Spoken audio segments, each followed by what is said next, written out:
guys, welcome back to this channel. In this video I'll be showing you guys how you can create this swimsuit looking outfit on Dress to Impress. So select these like pants, and I'm just going to use this pattern. You can use any pattern you want obviously for this, but I'm going to use this one. Then I'm just going to walk to the top section and I'm going to use this top. I'm going to select this. You can stop here, but you can select this and select type 3 and color it the same as your skin.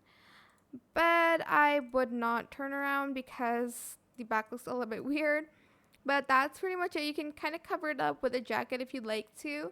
But I hope it was helpful for you guys. Don't forget to like, comment, share, and also subscribe to this channel if you haven't done that already.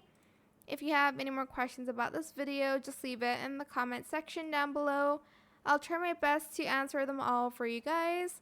And if you found this video helpful, please click the thanks button as well. That is it for this video. Thank you so much for watching. Bye.